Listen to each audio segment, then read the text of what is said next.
এই মনে for the first time আমাদের যতদিন দেখা হয়েছে তার মধ্যে ফার্স্ট টাইম আমরা পার্ক স্ট্রিটে এসেছি। Seriously man getting pissed of, মানে 4টে বলেছিল, সে অলরেডি এখন 4:30 বাজে। দারুণ লাগছে, দারুণ, মানে এই ফার্স্ট টাইম আমি ওর সাথে আসলাম। Good morning everyone, welcome back to our channel review blogs. তো এখন বাজে 10টা, আমাদের বেরোনোর কথা ছিল 8টার মধ্যে, but as usual we are late. তো যাবো হচ্ছে আজকে রয়্যাল এনফিল্ডের শোরুমে, ওর বাইকের সার্ভিসিং করানোর আছে। তো এখন 10টা বেজে গেছে, রেডি হয়ে গেছি, অভিও রেডি হচ্ছে, আর এখানে খাবো এখন চা খেয়ে বেরোবো। এই যে চা রেডি,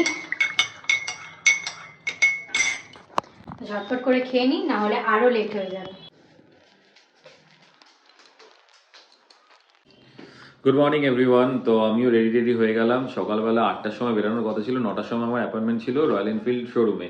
সেটা হচ্ছে আমাদের চিনার পার্ক বলছি, এটা কোথায় জানো? আরে চিনার পার্ক হয়ে এমন হয়ে গেছে চায়না টাউনে। তো ওটা তো এখন অলরেডি 10টা বেজে গেছে। তো যাই হোক, আমরা কোনো রকমের রেডি হয়ে গেছি, রেডি হয়ে এখন চা খেয়ে নিচ্ছি। চা খেয়ে এখান থেকে সোজা যাবো হচ্ছে রয়্যাল এনফিল্ড শোরুমে, ওখানে কাজটা করাবো, তারপর দেন আমাদের বাড়িতে যাব। আমাদের বাড়িতে গিয়ে ওখানে দুপুরে খাওয়া দাওয়া করবো এবং আমার অফিসের কাজগুলো ওখান থেকেই করবো। মেবি হয়তো সে বেরানোরও হতে পারে আমার একটুখানি, তো বেরাবো। আর রাতে একটা প্ল্যান আছে, এখন আপাতত শেয়ার করছি না। রাতে যদি ওটা হয় তখন তোমরা ব্লগের মাধ্যমে দেখতে পাবে। এখানে ফুল রেডি হয়ে গেছি, এখন বেরোচ্ছি। অভিও নিচে চলে গেছে, আমার একটু লেট হয়ে গেল, তো এখন বকবক করছে। চলো যাওয়া যাক তাড়াতাড়ি। এই হচ্ছে রয়্যাল এনফিল্ডের অবস্থা, অলরেডি নোংরা হয়ে গেছে। আমি না কালকেই বলতে চাইছিলাম রয়্যাল এনফিল্ড আছে ধোবো, তারপরে না, কিন্তু সার্ভিসিং আছে তো তুমি অবভিয়াসলি। তো চলো এখন এখান থেকে বেরিয়ে যাচ্ছি, ডাইরেক্ট দেখো। I don't ever slow up, no I don't take shit. I got no love for the fakeness. If you wanna play tough and wanna hate this, I'll always show up.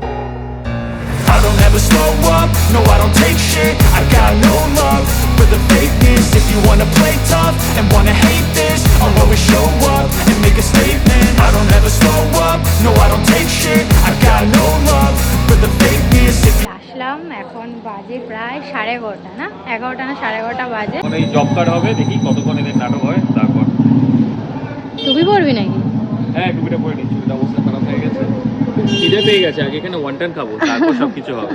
আমি বললাম job কার্ডটা করে নিয়ে এদের, মানে actually আমি very disappointed, কেননা royal এনফিল্ডের মতো একটা ব্র্যান্ড, আর ইস্ট ইন্ডিয়া এখানে শোরুম থেকে আমরা কিনেছিলাম, তো সেটা মানে সব থেকে ভালো কলকাতার মধ্যে। বাট এই যে জায়গাটা এটা করেছে না, এখানে খুব বাজে, খুব শর্টেজ, মানে এত কনজেস্টেড, একটুখানি গাড়ি রাখলে এখান থেকে প্যাকুশ। এই যে তার মধ্যে রাস্তায় কাদা। একটু ভালো জায়গা অ্যাটলিস্ট রয়্যাল এনফিল্ডের সার্ভিস সেন্টার করা উচিত ছিল। আমি দেখি, আমি আজকে কথা বলবো যদি আমাদের নিউ টাউনে কোনো রকমের এটা আমাদের আছে, কিন্তু যেহেতু আমি ইস্ট ইন্ডিয়াতেই কিনেছি, তো ইস্ট ইন্ডিয়া এখানেই প্রেফার করে, ইস্ট ইন্ডিয়ার শোরুম যেটা আমাদের কলকাতার মধ্যে। দেখি যদি নিউ টাউনে থাকে তাহলে ওখানে শিফট করে নেবো। এই যে গাড়ির সব কিছু চেকিং হয়ে গেল, এখন ফ্লিপকার্টও হয়ে গেছে। বাট সমস্যা একটাই, এখান থেকে 4টে লেগে যাবে বলছে, 4টে বেজে যাবে। তো এইটা একটা সমস্যা হয়ে গেছে, কারণ আমার কাজও আছে, আমি অলরেডি ল্যাপটপ ক্যারি করছি, আর এই ম্যাডামেরও খিদে পেয়ে গেছে, আর বাড়িতে যাওয়া আছে, লাঞ্চ করার আছে। বাট দেখা যাক লাঞ্চ আর হবে না, ইভিনিং এর স্ন্যাক্স হবে। সেটাই হচ্ছে সমস্যা। যাই হোক, এখান থেকে একটু যখন এসছি একবার দেখি সামনাসামনি কোনো ওয়ান্টন যদি পেয়ে যাই একবার দেখে আসি, আর ওয়ান্টন খেয়ে তারপরে এখানেই কাজ করি। সিরিয়াসলি 4টে বেজে যাবে, এটাতেই না আমার যেগুলো শিডিউল করা ছিল যেসব কাজগুলো সব উল্টোপাল্টা হয়ে গেল। এবার দেখা যাক কী করা যাবে। এখানে অ্যাটলিস্ট একদিন এসছি, আর পরের বার নেক্সট টাইম একবার চেষ্টা করবো যে নিউ টাউনের কোনো সার্ভিস সেন্টারের সাথে কথা বলতে। যদি ওখানে হয়ে যায় আমাদের ফ্ল্যাট থেকে অনেক কাজ হয়ে যাবে। সো আমরা তো চলে এসেছি কিং পাওর সামনে, এটাও লাস্ট টাইম আমরা এখান থেকে খেয়েছিলাম চিকেন ওয়ান্টন, বাট আজকে যাবো ভেজ ওয়ান্টন যদি পাওয়া যায়। আদারওয়াইজ কোনো ভেজ চাউমিনের কোনো আইটেম থাকলে, কেননা যা খিদে পেয়েছে, শুধু চা খেয়ে ঘর থেকে বেরিয়েছি, প্রচণ্ড পরিমাণে খিদে পেয়েছে। আর মা কি বলছে, ঘরেই খাওয়া দাওয়া হবে না আজকে? 4টে বেজে যাবে, ওদের সব ব্রেকফাস্ট করা রয়েছে, লাঞ্চ আর আজকে হবে না বাবা, আজকে একবার 5টা-6টা বেজে যাবে। কি যাই হোক, খেয়ে নিয়ে এখান থেকে দেখি। চলো যাই কিং পাওতে দেখে যে কি পাওয়া যায়, এটা তো চলো। কনফিউশনে আছে, ভেজ আইটেম নেই। চায়না টাউনে এসে যদি ভেজ চাই, এটাই পাগল হয়ে গেছে যে ভেজ ওয়ান্টন তো ভেজ হয় না। তো দেখি ভেজ চাউমিন বা ভেজ নুডলস কিছু নেই, বাট এই যে এইটা কি জানি না, পাকচুই। এই পাকচুইটা কি দাদা? চাইনিজ? আচ্ছা শা। এই যে ইয়ামি ভেজ নুডলস চলে এসছে, খাওয়া যাক এবার। হ্যাঁ তুমি শুনতে। প্রচণ্ড খিদে পেয়ে গেছে, আমি আবার খাবার দেখে ওয়েট করতে পারি না, আর একে বলছি তাড়াতাড়ি খেয়ে নিই, তারপরে তো করা যেতে পারে কাজটা। আর এখানে আমি ডিভাইডও করে নিয়েছি, এটা আমার, এটা ওর। না তুমি শুরু করো, আমি করছি। আমার মানে এত শিডিউলটা একদম ডিসব্যালেন্সড হয়ে গেছে, তো সমস্যা হচ্ছে ওটা টাইমের জন্য। হ্যাঁ পুরো একদম হিলে গেছে শিডিউলটা। তো এটা করে এসেছিলাম। ঠিক আছে, আমি কভার আপ করছি, তুমি তখন খাওয়াটা শুরু করো।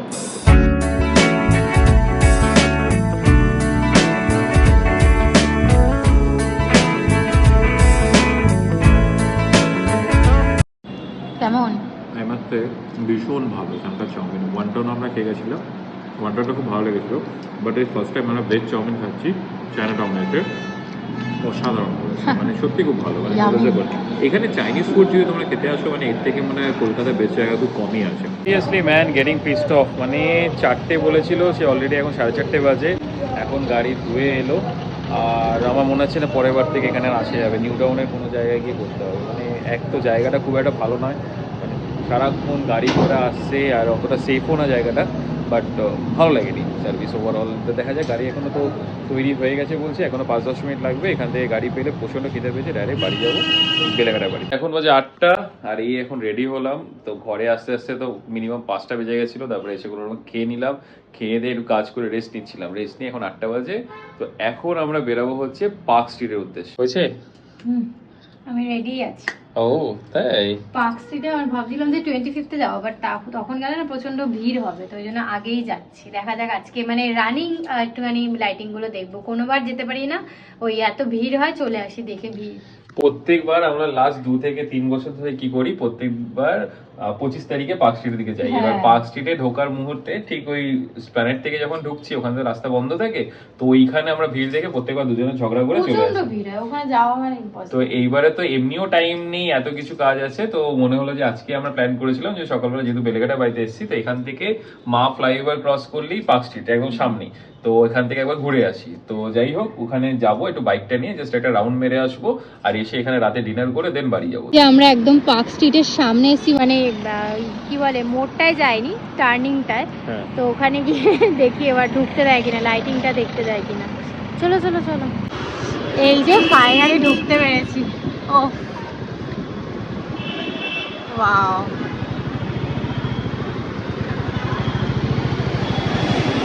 অসাধারণ লাগছে, দারুণ লাগছে, দারুণ। মানে এই ফার্স্ট টাইম আমি ওর সাথে আসলাম। ও এত দূর আমরা এসে পৌঁছাতে পারতাম না কোনোবার। মাস্কটা খোলো। অলরেডি ব্যারিকেড স্টার্ট হয়ে গেছে, আজকে থেকেই লোকেরা চলে এসছে। ফাইনালি এখানে একটা পার্কিং পেয়েছি। এই মনে হয় ফর দ্য ফার্স্ট টাইম আমাদের যতদিন দেখা হয়েছে তার মধ্যে ফার্স্ট টাইম আমরা পার্ক স্ট্রিটে এসেছি, যে ভালোভাবে এখানে পার্ক করে ঢুকতে পেরেছি। প্রত্যেকবার আমরা কি করি, এটা হচ্ছে একদম পার্ক হোটেলের একদম অপোজিটে রয়েছে, এখান থেকে পুরো জিনিসটা এন্ট্রি হচ্ছে। তো ফর দ্য ফার্স্ট টাইম যে ভালো লাগছে, এত সুন্দর। মানে প্রত্যেকবার আমরা আসি ওখান থেকে বেরিয়ে যাই ঝগড়া টগড়া করে, মানে এত ভিড় থাকে। আর আজকে কিন্তু খুব একটা কম ভিড় নেই, ভালো ভিড় আছে, এখান থেকে লোকেরা হাঁটছে জাস্ট। সব ব্যারিকেডের মধ্যে রয়েছে, ব্যারিকেডের মধ্যে রয়েছে। আজকে হচ্ছে 23rd, কাল বাদে পরশু 20 মানে ক্রিসমাস। না তুই বললি কালকে রাত করতে পারে তো ক্রিসমাস না, কালকে সারা রাত্রি এখানে লোকে হাঁটবে। আর তুমি দেখো, মানে সিরিয়াসলি অসাধারণ লাগছে। মানে আমার কলকাতা শহরের এই পার্ক স্ট্রিট, যে এই জায়গাটা ক্রিসমাসের সময় এত সুন্দরভাবে সেজে ওঠে, মানে ডেফিনেটলি কোনো বিদেশের জায়গাকে টক্কর।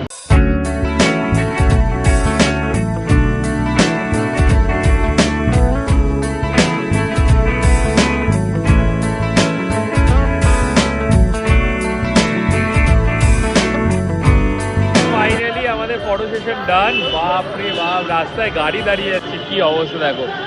মানে জায়গায় জায়গায় লোক এসে, হ্যাঁ এই জায়গাটা একদম, কালকে তুই এখানে ঢুকতে পারবি না।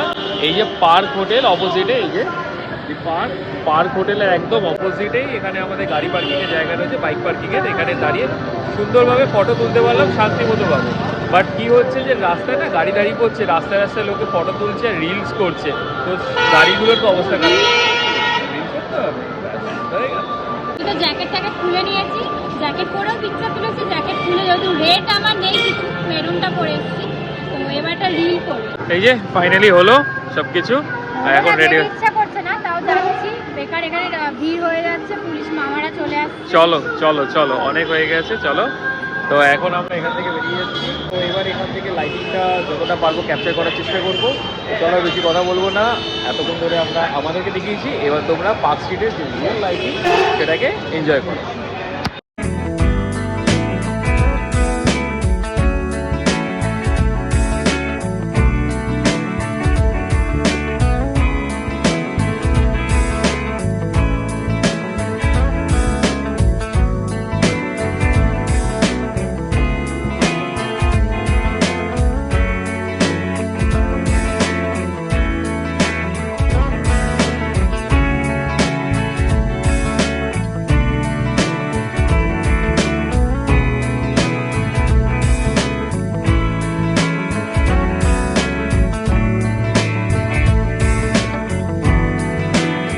দারুণ দারুণ গাড়িও দেখতে পাওয়া যাচ্ছে না, সব ওপরের ইয়েগুলো খুলে দিচ্ছে, ডোরগুলো সব ওপর থেকে দেখছে।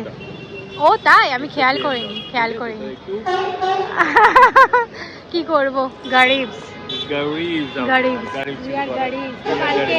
আজকে এখানে ওনাকে টাকাটা দিয়ে জিজ্ঞেস করলাম যে কালকে পার্কিংটা থাকবে কিনা, মানে কাল পরশু 24-25 বললো না, কালকে পরশু থাকবে না, তো কালকে ওনাকে তুলে নিয়ে চলে যাবে। আমরা তো জাস্ট এমনি দাঁড়ালাম আর 20 রুপিস পার্কিং দিয়ে হচ্ছে অ্যালেন পার্ক। ওয়াও, এর ভেতরটাও সুন্দর সাজিয়েছে। এখান থেকেও হাঁটবে নাকি? হ্যাঁ, এখান থেকে মেন এই যে অ্যালেন পার্ক। ও আচ্ছা আচ্ছা, আজকেই কত ভিড় হয়ে গেছে, বাপরে বাপ।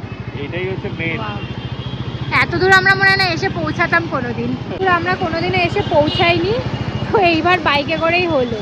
গাড়ি নিয়েও আসা যেত, এটা একদম রাইট ডিসিশন ছিল আসাটা, জাস্ট অসাধারণ।